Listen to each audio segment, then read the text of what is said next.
जय हिंद, जय भारत, वंदे मातरम। मैं रविंद्र फौजी। साथियों, आज मैं आपको छोटे छोटे 2-3 वीडियो दिखाता हूं उत्तर प्रदेश वाराणसी के, जहां वकीलों ने कचहरी में एक दरोगा जी और उनके साथ एक हेड कांस्टेबल थे, सिपाही थे, उनके साथ मारपीट की है। दरोगा जी को दौड़ा दौड़ा कर मारा है और वो अभी हॉस्पिटल में भर्ती हैं। सबसे पहले तो मैं इस घटना की निंदा करता हूं और आशा करता हूं कि इस तरह की घटना दोबारा ना हो। लेकिन मेरे कहने से ये घटनाएं रुकेंगे नहीं, और ये घटना क्यों हो रही है आज हम इस पर जरूर विचार करेंगे। एक बात जरूर कहना चाहूंगा कि मेरे दिमाग में इन घटनाओं से कुछ सवाल उत्पन्न हो रहे हैं। तो मैं चाहूंगा कि हमारे देश के बड़े जो लीडर बैठे हैं, जिनके हाथ में कानून है, या जो पुलिस के आला अधिकारी हैं, उनसे कुछ सवाल हैं। कुछ हमारे आर्मी अधिकारी, उनसे भी कुछ सवाल हैं। सवाल कि ये मारपीट हुई क्यों, इसके पीछे भी कुछ वजह होगी। और दूसरा सवाल ये कि मारपीट होने के बाद में पुलिस ने आकर कचहरी को घेरा, पुलिस के आला अधिकारी पहुंच गए, पीएससी पहुंच गई और कचहरी खाली करवा दी गई। क्या ये पुलिस का रवैया सही था? और अगर पुलिस का ये रवैया सही था, क्योंकि बहुत से लोग कहेंगे कि यार क्या बेवकूफ आदमी है, पुलिस का दरोगा जी पिट गए तो पुलिस तो जाएगी।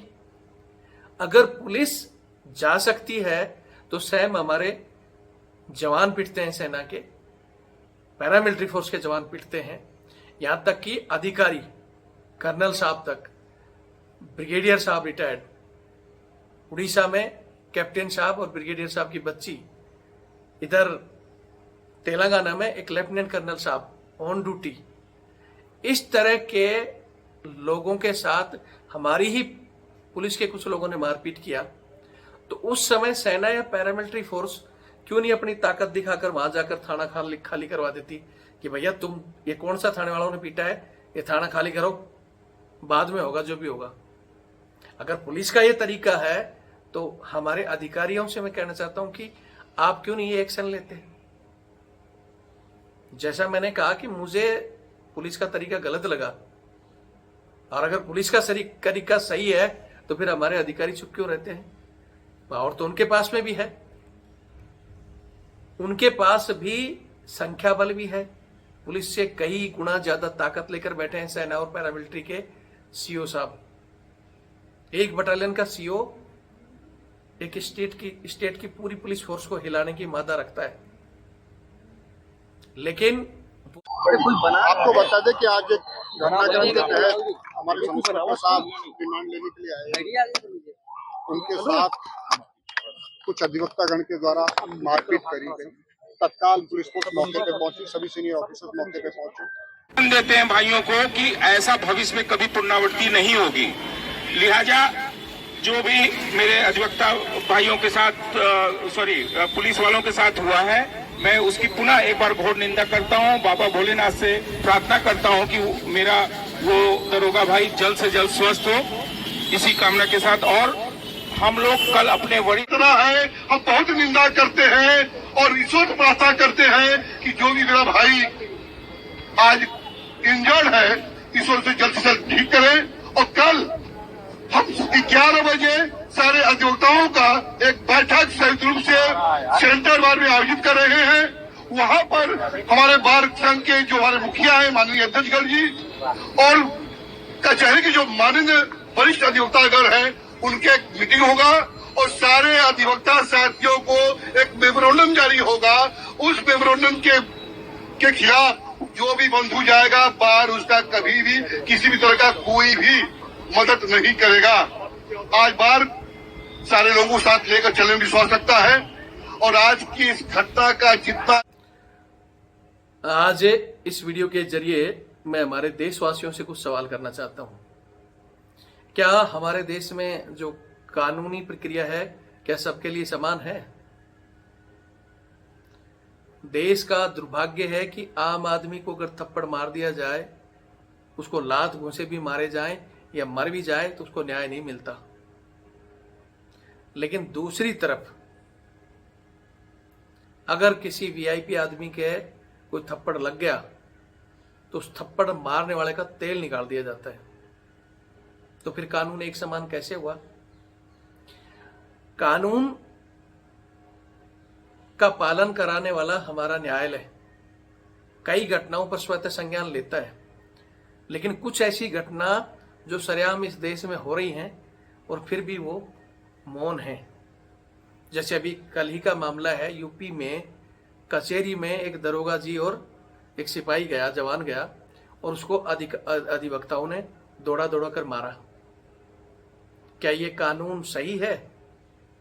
हम इस चीज की निंदा करते हैं कि ये चीजें नहीं होनी चाहिए, लेकिन दूसरी तरफ अपने दरोगा जी और सिपाही को पिटता देख पुलिस फोर्स को सूचना लगते ही 4-5 थानों की पुलिस कचहरी को घेर लेती है।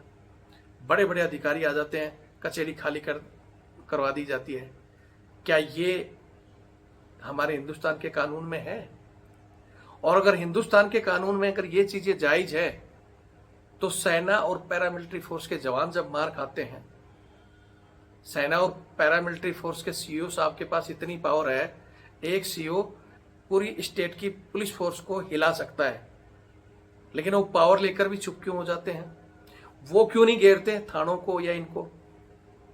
क्योंकि वो डिसिप्लिन में बंधे और डिसिप्लिन के नाम पर, अब इसको क्या कहूं, इसका हम आगे बताएंगे। लेकिन क्या निंदा करने से ये घटनाएं रुक जाएंगी?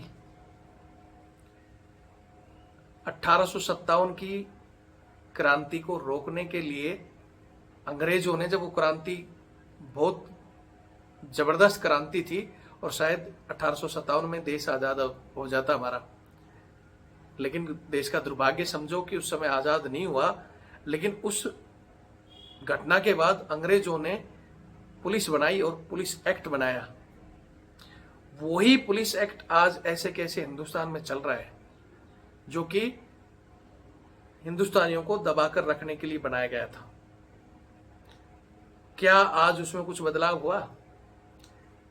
पुलिस का कोई बंदा अगर पिट रहा है तो पुलिस फोर्स पूरी ताकत से झोंक देती है न्याय के लिए, लेकिन आम आदमी पिटता है तो यही पुलिस कहती है क्या हो गया, मरा थोड़ी अभी, आ जाएगी पुलिस।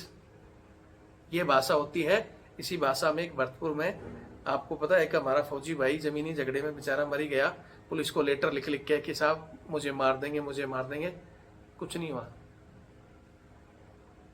इस कानून में कब सुधार होगा? वीडियो फुटेज दिखाई मैंने, झुंझुनू में एक छुट्टी आए हुए सैनिक को पुलिस ले जा रहा है और रास्ते में उसको थप्पड़ मार रहा है। आज 2 महीने हो गए, उसकी शिकायत सीएम विंडो में कहां से होती है, घूमकर पुलिस के पास आती है और पुलिस के एसपी साहब बोलते हैं कि जैसा आप बता रहे हो वैसा कुछ है नहीं। सीसीटीवी झूठ नहीं बोलता है, लेकिन उसको भी झूठला दिया गया कि नहीं ये तो मारा नहीं, ऐसे हाथ ही किया था। मारपीट में किसी को थप्पड़ मारना उतना ही गुनाह है जितना किसी को बोलते हैं ना, नकटे आदमी को तो 10 लाठ मार दो तो भी नहीं सुधरेगा। इज्जतदार की एक ही थप्पड़ में इज्जत उधर जाती है। क्यों नहीं उन पर कार्रवाई करती है हमारी पुलिस? आज ये जो अधिवक्ताओं ने पुलिस के साथ किया, इसका भी एक्शन का रिएक्शन ये बताया जा रहा है। हालांकि मैं इन चीजों की पुष्टि नहीं करता कि कुछ दिन पहले एक अधिवक्ताओं का कई पड़ोसियों से झगड़ा हुआ और वहां वो दोनों ही पक्ष थाने ले जाए गए, जहां अधिवक्ता को डांट फटकार कर जेल में बंद कर दिया गया, उनके साथ बदतमीजी की गई। तो उसका बदला इन्होंने कचहरी में इंतजार कर रहे थे कि कब वो दरोगा जी या उस चौकी से कोई आए, और इन्होंने मार दिया। इस तरह क्या देश चल पाएगा? क्यों वकीलों को लग रहा है हमारी भी पावर है, उधर इनको लग रहा है, पुलिस को लग रहा है हमारी पावर है। हालांकि इस घटना में वो वकीलों ने इस घटना की निंदा भी की है। आपको आगे मैं वकीलों का वीडियो भी दिखाऊंगा जो कह रहे हैं कि हम अपनी मीटिंग करेंगे और भविष्य में इस तरह की घटना ना हो, और इस तरह अगर कोई द्वेष भावना से कार्य करेगा तो वकील उसका साथ नहीं देंगे। ये वकीलों के शब्द हैं, लेकिन यही शब्द पुलिस क्यों नहीं बोलती कि भैया तुम आम पब्लिक को अगर मारोगे, अगर तुम वकीलों को मारोगे, तुम किसी फौजी को मारोगे, तो तुम्हारा भी साथ नहीं देंगे, तुम्हारी वर्दी उतारेंगे और तुम्हें भी जेल भेजेंगे। अगर पुलिस ये काम करना शुरू करे तब ये घटनाएं रुकेंगी, ये मैं कहता हूं। लेकिन देश का दुर्भाग्य है कि चाहे जवान पुलिस का हो, किसी का भी हो, अगर उसको, कई ऐसे वीडियो हमने देखे हैं जहां बड़े बड़े नेता जवान को थप्पड़ धर देते हैं। जवान तो छोड़ो, बड़े बड़े अधिकारियों तक को थप्पड़ रखते हुए देखा है, और वहां पुलिस उस थप्पड़ को विष का जहर समझकर चुपचाप पी जाती है। और क्यों? क्योंकि वो मारने वाला अधिकारी है। ये कचहरी इन्होंने घेरी है, लेकिन वो वकील है, अधिकारी मौके पे पहुंच के उन्होंने चलो इसमें शांति बहाल कर दी, कोई बड़ी घटना नहीं हुई।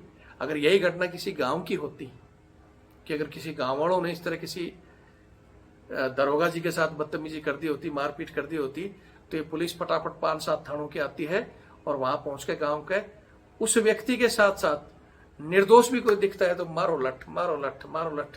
क्या ये कानून है? जरूरत है आज हमारे इस पुलिस एक्ट में कुछ सुधार की। या तो कानून सुधारे, या हमारे अधिकारी, पुलिस अधिकारी बहुत बड़ी डिग्री लेके वहां जाते हैं, लेकिन वही बात है कि आप जैसी संगत वैसी रंगत। वहां जो अच्छे अधिकारी हैं वो भी पता नहीं धीरे धीरे उसी में कि हाँ भाई पुलिस ने आम आदमी को मारा है, कोई नहीं, ठीक है जी जांच करेंगे, जांच चल रही है। अगर जांच ही चलनी थी तो इसने, अधिवक्ताओं ने अगर आपके दरोगा जी के साथ मारपीट की, सिपाही को मारा, तो तुम भी जांच करते रहते, पहले जांच करते, सबूत ढूंढते, मेडिकल कराते। तुम क्यों उसी समय तत्काल एसपी डीआईजी तक वहां पहुंच गए? अभी स्पीच दी है डीआईजी साहब ने, क्यों पहुंचे? क्यों? आपकी वर्दी का सम्मान है, फौजियों की वर्दी का सम्मान नहीं, वकीलों का सम्मान नहीं, जिस आम आदमी को तुम मार देते हो उसका सम्मान नहीं है। एक आम आदमी बेचारा, अगर उसके रास्ते में कोई छोटा सा नियम टूट जाता है, ट्रैफिक में चल रहा होता है, बीवी बच्चों को बैठाकर तुम रोककर सीधी चाबी निकालकर उसको थप्पड़ मार देते हो, उसके बीवी बच्चों के सामने, उस व्यक्ति का सम्मान नहीं मरता। वो जहर का घूंट जब वो पीता है तो फिर उसका एक्शन का रिएक्शन इंतजार करता है कि पता नहीं कहां क्या निकालूं मैं। और ऐसे हुआ है, पान सिंह तोमर की घटना और बहुत सी ऐसी तोमर की घटना, इन घटनाओं से कहीं ना कहीं जाकर बड़ा बम बन जाता है। और इसीलिए इन घटनाओं को रोकने के लिए हम वीडियो बनाते हैं। हमारे भी जवानों को कहते हैं भी हमारा भी वकीलों की तरह होना चाहिए, लेकिन फिर वो घटनाएं रुकेंगी क्या? फिर कह रहा हूं कि जिस तरह आज वकील आ रहे हैं सामने, उस तरह सबसे पहले पुलिस को अपने सिस्टम को सुधारने की जरूरत है। जो पुलिस की, ये मैं किसी इंडिविजुअल, जैसे आज यूपी की पुलिस की घटना जो मैं जिक्र कर रहा हूं, ये मतलब नहीं कि यूपी पुलिस का ही है, ऑल इंडिया में पुलिस का यही हाल है। कल परसों मैंने जैसे वो दिखाया था छत्तीसगढ़ का, वो पुलिस वाला उसको फौजी को पकड़कर क्या कह रहा था, बता किस सर्विस में है, फिर 2 मिनट में नौकरी खा जाऊंगा, तेरी औकात क्या है, अभी तेरे अधिकारियों को फोन करूंगा, और कॉलर पकड़ ली उसकी। तो इन घटनाओं के वीडियो आने के बाद में भी हमने वहां, जब हम एसपी साहब से बात करते हैं, एसपी साहब वीडियो आपने देखा ही होगा, हाँ जी देखा है, फिर कार्रवाई, हाँ हमने लाइन अटैच कर दिया और कार्रवाई कर रहे हैं। ये चीज तो सेम वकीलों को भी कहना चाहिए ना कि भाई ठीक है, हम, आप परिसर खाली नहीं करा सकते, वो वकीलों की जगह है। वहां क्या जो न्यायाधीश बैठे हैं या उसके इलाहाबाद हाईकोर्ट के न्यायाधीश, इतनी बड़ी घटना वहां तक नहीं पहुंची, क्या उनको इसमें संज्ञान नहीं लेना चाहिए था? पुलिस को नहीं कहना चाहिए था कि भाई तुम कैसे बल लेकर पहुंच गए, बल्कि तुम्हें आना चाहिए था, तुम भी तो उसमें एफआईआर दर्ज करो या जो भी कानूनी कार्रवाई है करो, और उनको कहो कि भाई बंदे को नोटिस जारी करो, कानून के तौर पर चलो ना। और सबसे पहले तो जो तुम करते हो जांच करो, और उधर वकीलों को भी करना चाहिए कि भाई ठीक है, हम अपने बंदे को तब तक के लिए वकालत से सस्पेंड करेंगे या उसको लाइन हाजिर बोलेंगे, तू घर में रह भाई, कचहरी में नहीं आएगा, और जांच के बाद ही फैसला होगा। ये वकील भी तो कर सकते हैं। इसलिए मैं एक बार फिर निवेदन करूंगा हमारे पुलिस महकमे से, अधिकारियों से, हाथ जोड़कर निवेदन कर दूं, हाथ जोड़ने से कोई बड़ी चीज नहीं हो जाती। लेकिन आप अगर इस चीजों को सुधार करोगे तो ये घटनाएं रुकेंगी। मैं चाहता हूं ये वीडियो हमारे माननीय प्रधानमंत्री जी, रक्षा मंत्री जी, अमित शाह जी और जितने भी हमारे मुख्यमंत्री महोदय हैं, सरकार को संज्ञान लेना चाहिए कि इस चीज में कुछ बदलाव हो।